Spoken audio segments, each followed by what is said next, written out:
Did you know on Miller's Planet, only 1 hour and 40 minutes have passed since Interstellar premiered? Well, that's relativity, folks.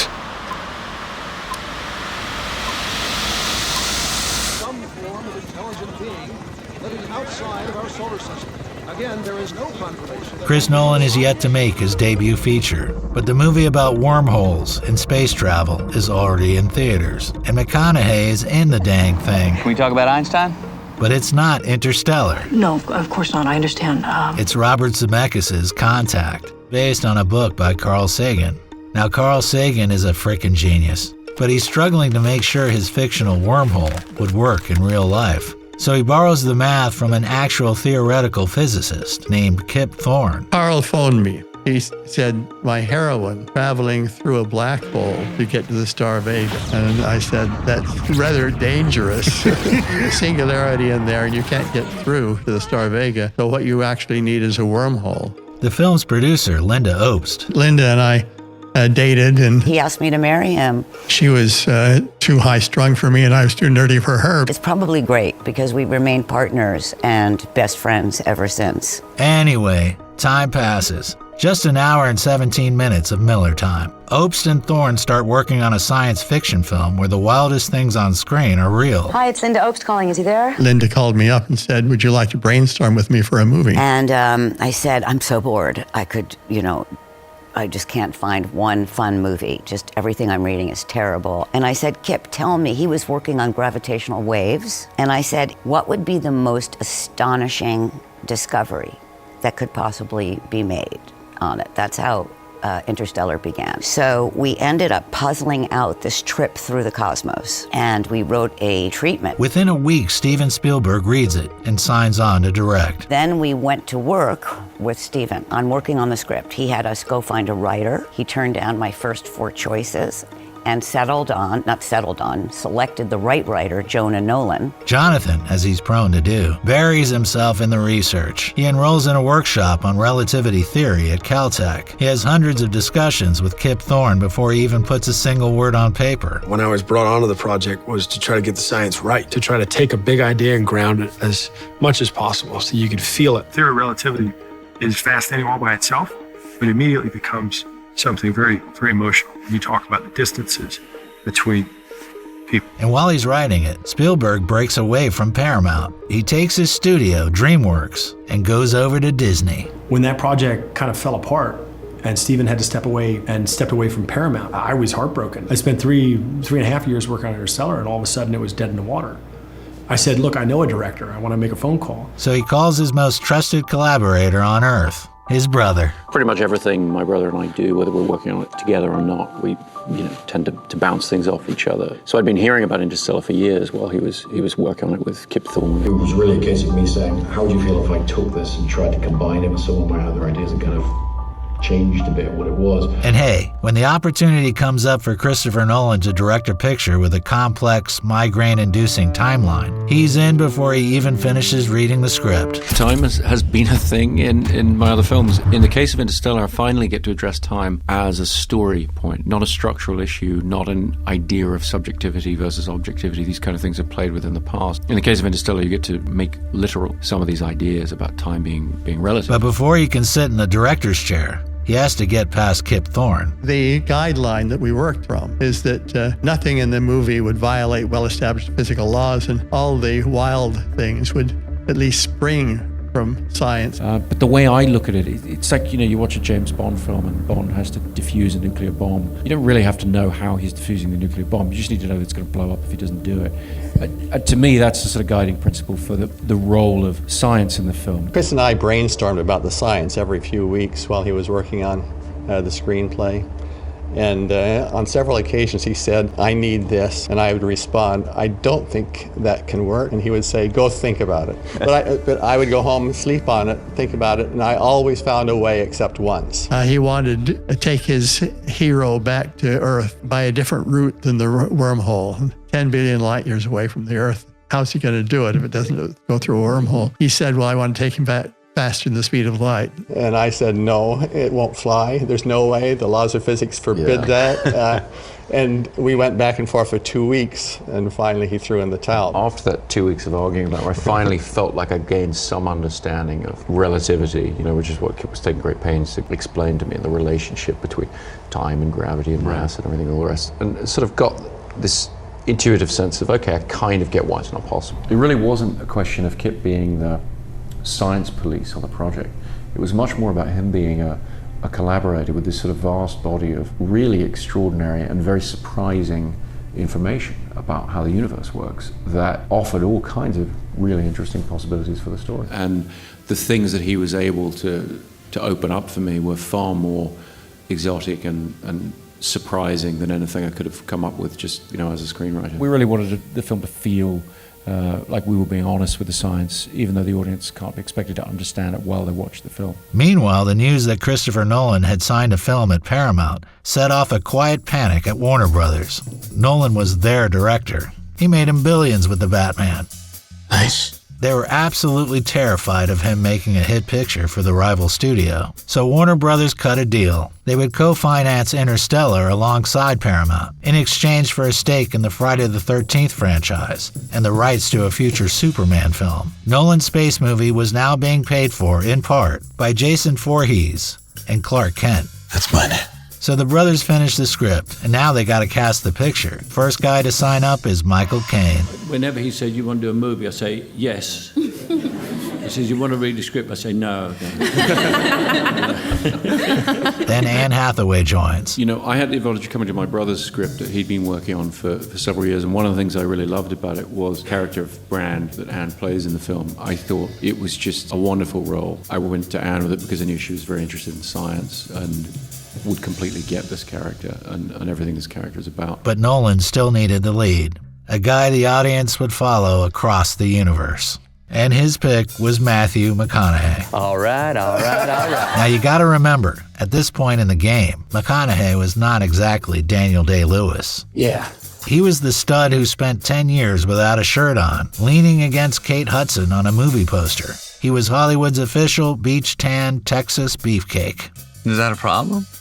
But then he does something unusual. He just vanishes for 2 years. You can do the Miller's Planet math on your own on that one. And when he comes back, he's wearing a shirt. Killer Joe, the Lincoln lawyer, Hollywood had a name for what was happening. The McConaissance. Good. In the meantime, Nolan caught an early cut of a small film called Mud. My friend Aaron Ryder produced it, and he asked me to take a look at an early cut of it, and because he was very proud of it, and, but they were trying to figure out, whether it was finished or, everything. Jim McConaughey was a revelation. I was like, wow. I had no idea. I mean, I'd always liked him in, popcorn roles and a lot of great romantic comedies he'd done and everything, but I just never seen him do what he did in that film. He came up to me, we were at an event, and I just ran into him, and he came up to me and he goes, Mud. And I went, yeah, I really enjoyed that movie because I think you were great in it. That's all he said. Then I get a call from my agent saying, Christopher Nolan's got a new film coming out. He's interested in you, possibly. We thought about it, and we had 2 different studios involved in the project, and they were very taken aback by the idea of Matthew doing it. It was not an easy sell at the time. He was doing an HBO show, and at the time it was like, he's going to be in an HBO show, what does that mean for his feature career, whatever. But of course it wasn't an HBO show, it was True Detective, the first season, it was incredible. So that hit, Dallas Buyers Club became this thing, and then he won the Oscar by the time the film came out. And the great part about that was the studio thought we were the smartest people in the world. We got incredibly lucky. I don't know, we connected at exactly the right time, and he connected to the part, really wanted to do it. I had a bit of a concern going into it, wondering if that was going to be overbearing. McConaughey thinks Christopher Nolan is going to be this rigid, perfectionist British dictator. Is this going to be like a guy who does 40 takes? No, he actually is always looking for the imperfection. The actual shooting of any scenes felt very intimate, very similar to shooting an independent film. Now, because the movie takes place over decades, Nolan cast 5 different actors to play 2 characters. Murph was played by Mackenzie Foy, Jessica Chastain, and Ellen Burstyn, while Tom was played by Casey Affleck and Timothée Chalamet. About this kid Chalamet, he has stated in the past that the reason he became an actor was because he saw The Dark Knight and was awestruck by Heath Ledger's performance. Me? So this is his absolute dream role. He thinks he's made it to the big leagues. When I got the part, I Googled the project, and the original story was about a father and his son. So I thought, oh man, I've made it. And then obviously they reworked it, and young Tom was a smaller part, but that's okay. I worked 10 production days. You obviously worked probably 60 or 90 on that movie. For me, it was a humble 10 days, but they put me on a trajectory, you know. It gave me the fuel I needed to keep going. That remains my favorite project I've ever been in. That movie to me is really like the origin point. I was very moved, I was sad to be leaving, you know. And I went in my trailer, and I went in the bathroom, and there was a huge turd in my toilet. And I was like, I felt so disrespected because I thought, oh man, I know I'm not the star in this movie. But I went up to Nolan on set too. I said, down my trailer. And he kind of pointed to Matthew, and I liked that Matthew had this devilish grin on his face, like right now, man, you know. Souvenir. A little souvenir. That's a true story, though. It's a true story. I think that's great. You think that's great? So he shows up to the big Hollywood premiere, watches the movie. And I saw it and I loved it, but then I went home to my dad and I like wept for an hour. Why? Because I just figured my part was like bigger or something. And I'm the only person that gets sad every time Casey Affleck comes on screen, you know, because that's when I'm out the movie. Yeah. But I got a good friend named Ryan. He says, you know, Interstellar falls off at minute 37. Then there's John Lithgow, who took the part because of this scene. We go see the New York Yankees play in what looks like a community recreation center ball field because, you know, there's only 10% of the world's population left, and yet we're trying to keep alive the way things used to be. And of course, I was the old man. But for everybody sitting in the theater, the biggest surprise of the whole picture is Matt Damon. I thought that script was brilliant, and I called him and said I'd love to be in it. And Chris said to me, you know that saying, there are no small parts, there are only small actors? And I said, yeah, of course. And he goes, well, this is a small part. I think I shot 4 days on that movie. And there's a scene where Matthew and I, wrestle on a glacier. And they said, we need you to fly up to Calgary for rehearsal and fittings. And so I flew up to Calgary and I got there. We went into this room and put on these spacesuits. And he had Matthew and I like fully wrestling in this, like months ahead. Today's scene, I think, would be a good opportunity for me to take my shirt off. His name isn't on the poster. He's not in the trailer. He doesn't even show up to the premiere. You're sitting in the theater. 2 hours in, you're on an ice planet, and suddenly Jason Bourne wakes up out of a space pod. What the hell are you doing to me? Just a side observation, Matt Damon was stranded on man's planet in Interstellar, and obviously on Mars in The Martian. And then Ridley came with this project, and that was the first thing I said to him. I said, you know, I haven't worked in a long time. The last thing I did, I played a guy who was stranded by himself on a planet. Might not be the smartest thing to follow that up, playing a guy stranded by himself on a planet. But the most important casting decision on Interstellar had nothing to do with the actors. Christopher Nolan had shot every single one of his studio films with cinematographer Wally Pfister. But right before Interstellar, Pfister left to go direct his own movie. So Nolan picks this young Dutchman named Hoyte van Hoytema. Now Hoyte's resume is fascinating. He shot The Fighter, which is about guys punching each other in Massachusetts, and Her, which is about Joaquin Phoenix falling in love with his cell phone. Not a slam dunk choice to shoot the Milky Way, but Hoyte turns out to be the ideal guy Nolan needs. At some point, you know, we met and we talked and we connected and somehow there's not so much more to it. One of the things he was able to do for me that I absolutely loved is achieve a degree of spontaneity and simplicity in the way he shot the film that you rarely see on such a huge film. Hoyte was determined to show us that we could handhold the IMAX camera because we'd tried before and never been able to do it. I guess what we'd never tried is what he did, which is pick the thing up and not worry about how heavy it was. How he did it, I have no idea. He's just a very strong guy, clearly. But that freed us up to shoot more of the film in IMAX. And Christopher Nolan marvels at this crazy Dutchman permanently destroying his own spine, and he falls completely in love. I'm telling you, that is exactly how bromances start in the Christopher Nolan universe. These Dutch guys are pretty strong at times.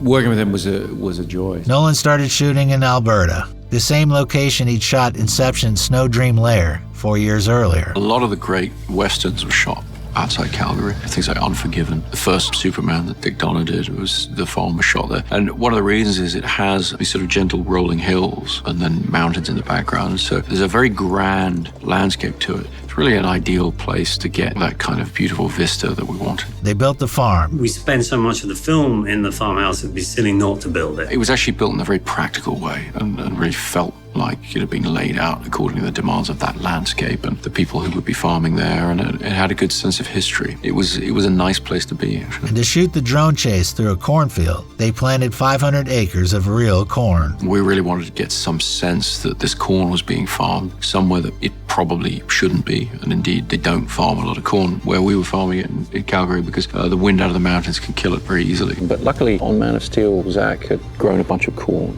first one, so I was able to call him up and say, well, how much can you really grow, practically? How much can we pay to grow and everything? And they'd done, a couple hundred acres. So we looked into it. We found that where we wanted to build our farmhouse was a little close to the mountains, so they weren't sure. You grow corn here, you're living on the edge. This would be on, as I said to them at the time, this is kind of on the edge of common sense. It was sort of marginal as to whether it would actually grow or not. We made a strange deal. We got involved in the corn business. Basically, we invested in the crop. But in the end, we got a pretty good crop, and we actually made money on it. But I went out there when I knew we had closed off that production and had a great day. Blinded, just doing it. It's fun. Just not being able to see you doing 85 through that stuff. Oh, really? Yeah. So we would have made even more money if you hadn't done that. For the dust storms, Nolan studied Ken Burns' documentary, The Dust Bowl. We saw this cloud coming in, black dirt. And I'll never forget my grandmother. She said, "You kids run and get together. The end of the world's coming." I really wanted to try and bring the audience's attention to the idea that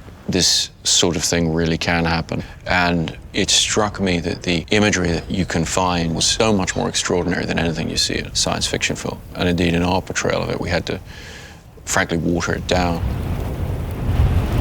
He loved the interviews with the old survivors so much, he actually licensed the real footage and put it into the opening of his picture. Mom said she had every crack stuffed with rags, and she would wet them down. She'd hang sheets over everything where dust might come in, but it didn't keep it out. And on the set, he brings in these giant industrial fans, and he just blasts the actors with hundreds of pounds of cellulose dust. Something like a dust storm is very, very difficult to do with visual effects. As soon as the dust is in the air, it completely transforms the lighting environment and how the light reacts. But to do something that actually really looks real and really fits in with the tone of the rest of the film that you're struggling to give some reality to, you really have to do that for real.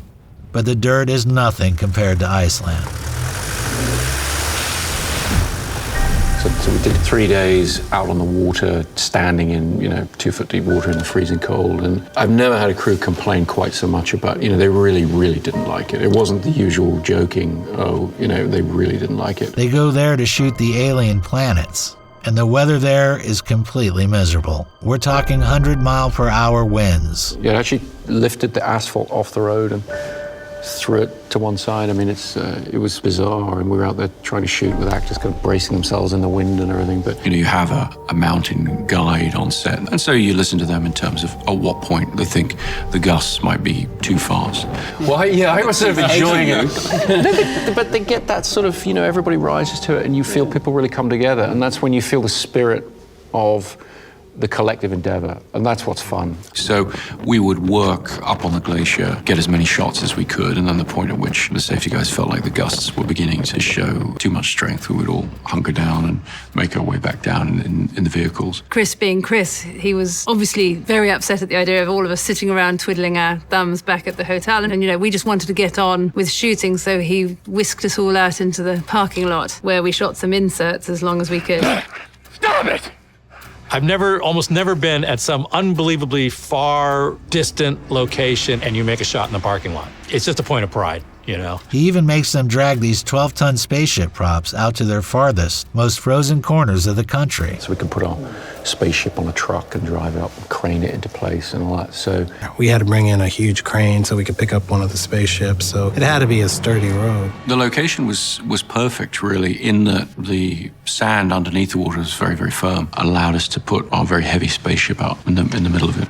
And Iceland nearly killed Anne Hathaway. Her spacesuit wasn't sealed properly. Human error. We didn't close it all the way. And you're in the suit for a few, hours and hours and hours. So there's about an inch opening in it, and I'm sitting in the water, which is not very warm. It filled with freezing water, and she went all hyperthermic on them. So I didn't want to hold up shooting or say anything. And at some point, I wasn't sure if I could feel my toes, or then they started to tingle, and then I was feeling all sorts of weird flashes, and things were getting a little like kind of hazy around the edges. She told Nolan she was going under. And Chris was like, okay, let's roll right now. To be fair to myself, there wasn't anywhere to go. I mean, we were in the middle of a vast expanse of water. We just had vehicles that had driven us out, so there wasn't any quick solution. So after nearly dying in the Arctic, the actors are thrilled to go back to the nice, warm sound stages in Los Angeles. Except it turns out going to space is quite discomforting. You right? Yeah, I just need a minute. To recreate zero gravity, Nolan has these big, famous movie stars strapped into heavy harnesses, hanging from the ceiling on thin cables day after day. There's a full harness, legs and torso, and it's 4 strings, so you're fully suspended. You lean up, you come up. You want to put your head down, you can go upside down. You just give it a little tap on whatever you're doing, and then they send you on the wires as far as you would want to go. We take a camera crane, and instead of putting a camera on it, we put an actor in it and wheeled them around, and they had to be harnessed that way for hours sometimes. I'm on a gimbal that he's holding on to the other side. And I remember going like, why wouldn't you use the big crane? He's like, no, he goes, it's a waste of money. It's either only as good or not as good as this. This, what I learned in like independent filmmaking, is still the best way to get this. But Nolan, he doesn't want them looking at a green screen while they hang there. So he builds these huge screens outside the spaceship windows, and he projects the actual VFX of outer space onto them. It lights the actors perfectly, and it gives them something real to look at. I didn't want to use green screen because it's really boring to shoot, honestly. You turn up, it's a depressing day when you have to shoot green screen. What's really fun is to come onto these sets we built that felt more like simulator rides than sets. And so the actors could actually look out the windows, see the real views. I'm not having to pretend. I'm not having to listen to a script supervisor or director tell me in my ear what I should be imagining I'm seeing, because it's practically there. You get to behave instead of having to play so much pretend. And I remember there was one day when we shooting this scene where the Endurance starts to spin in order to achieve gravity, and the image of Earth that we were looking at would sort of rotate in the frame just outside the window, and I got motion sickness looking at it. I think we've all done tennis ball acting at this point, and there is a certain skill in that, but when you can just let yourself relax, trust your circumstances, and focus on the work, it's a great gift. And the spaceships? No computer graphics. They build these massive physical models. What we wanted to try to do with Interstellar was to use techniques that would be timeless.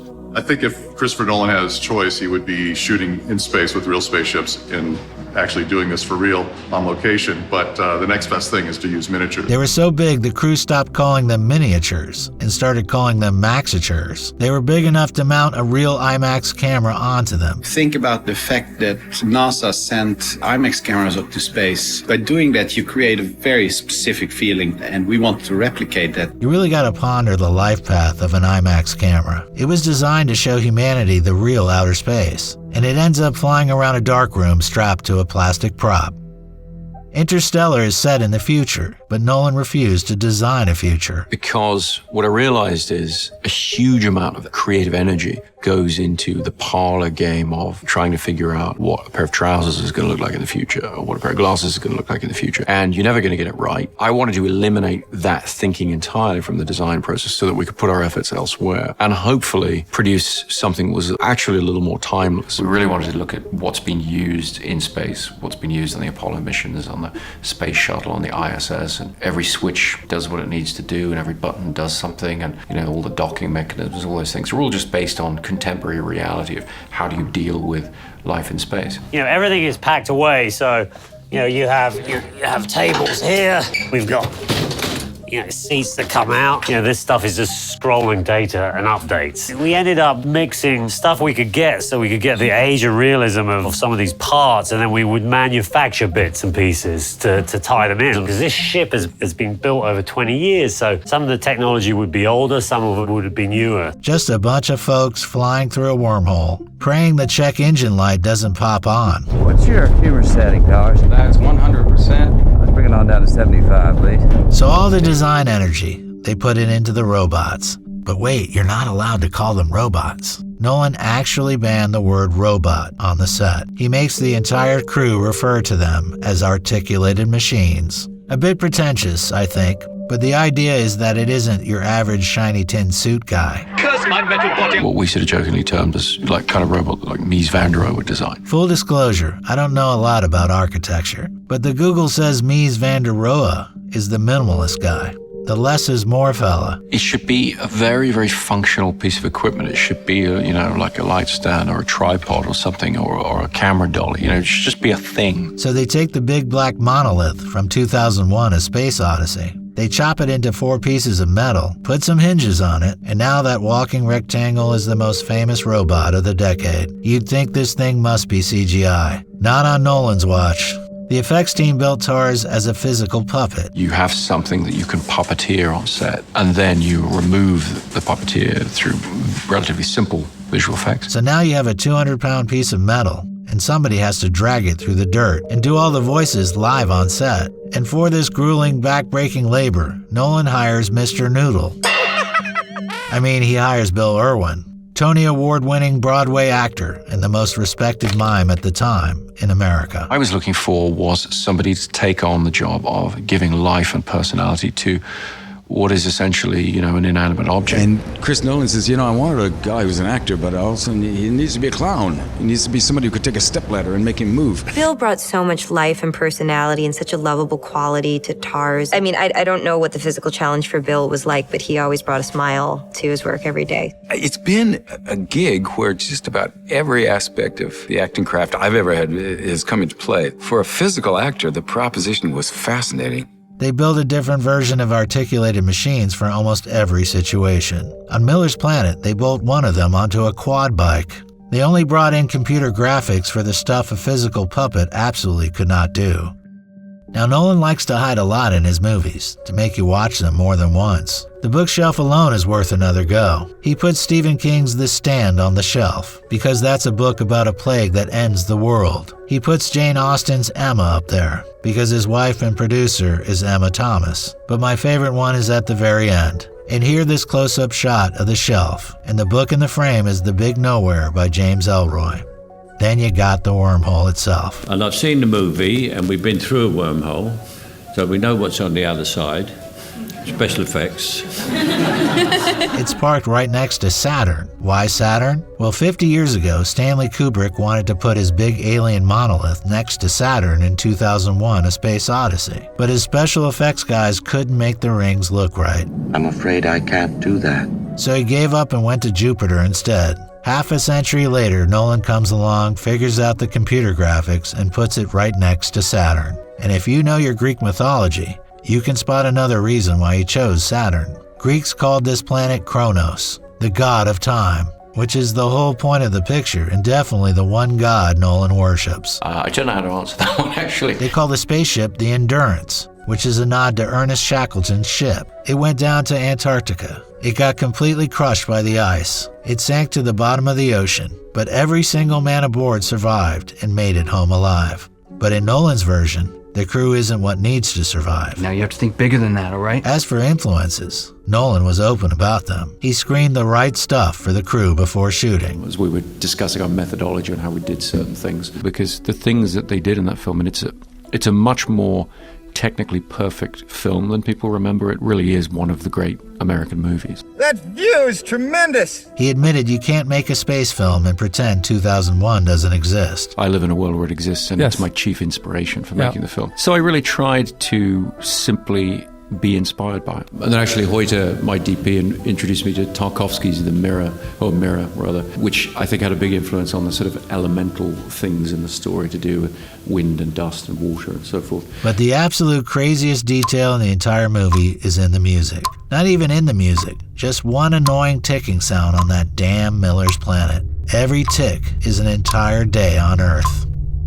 Which brings us back to the black hole, the bad boy responsible for the entire time dilation problem in the first place. Black holes have been represented in movies in the past, and it tends to be a very literal interpretation. It just literally looks like a giant drain in space with everything swirling down it. Kip explained to me right at the outset that that is not an accurate representation of a black hole. Kip Thorne sat down and wrote out the actual equations describing how light bends around a black hole, spinning at almost the speed of light. He handed them to Double Negative, the film's effects house, Double Negative looked at the equations and realized standard movie software couldn't run them, so they wrote their own. It took 800 terabytes of data to build the black hole. A single frame could take 100 hours to render. When they were done, Thorne and the Double Negative team had generated images of a spinning black hole that no scientist on Earth had ever seen before. And I saw this disk wrap up over the black hole and under the black hole. I'd known it intellectually, but knowing it intellectually is completely different than seeing it. Now, the film isn't perfect. We knew we were going to get an enormous amount of scrutiny on the science of the film, and so we had a real responsibility to make sure that everything was plausible. Real scientists pointed out a few problems. The dust storms on Earth, according to them, would actually take 1 million years to destroy the atmosphere. Frozen clouds can't float in the sky. And look, corn doesn't really burn the way Nolan needs it to burn. I brought up to Christopher, and you know, Christopher, green corn doesn't burn. And he was like, well, in our movie it does. Unforgivable. But for everything that matters, wormholes, time dilation, the planet near a black hole, the science is real enough that Neil deGrasse Tyson, who's normally the guy complaining about inaccuracies in the sky above Titanic, how could you mess up the sky? Spent years on Twitter defending it. We need more movies by marquee directors with marquee actors that treat science that seriously. But here's the one place they cheated. A real spinning black hole's accretion disk should look lopsided. The side rushing towards you throws off more light than the side moving away. So one half should be glaringly bright, the other half dim. But Nolan thought the audiences would just be confused by a black hole that wasn't symmetrical. So he asked them to even out the brightness. 5 years later, the Event Horizon Telescope released the first real photograph of a black hole, the shadow of M87, 50 million light years away, and it was lopsided. So the picture finally comes out, and it makes $731 million, which is very solid money, especially when you consider this is a 3-hour science fiction movie, where the entire 40-minute climax of the picture relies on the audience accepting the scientific premise that love is a fifth-dimensional force. It's ridiculous, but it is beautiful. Naturally, the critics were completely split. Half of them called it Nolan's absolute masterpiece. The other half called it an overwrought, overlong, emotionally manipulative mess. But you know who couldn't argue with the movie? The scientists. Because about 5 minutes later, again, if you were on Miller's planet, in the real world, a scientific project called LIGO finally detects gravitational waves for the very first time in human history. Actual ripples in space-time. Einstein predicted them a century earlier. Nobody had ever caught one until right after the movie came out. 12 Miller minutes after that, Kip Thorne wins the Nobel Prize in Physics for the work he did that led to detecting those waves. In half a day on Miller's planet, long after we're gone, there's going to be kids sitting in a classroom somewhere studying Kip Thorne's equations from Christopher Nolan's movie. Maybe even on a different planet. Just try to imagine that.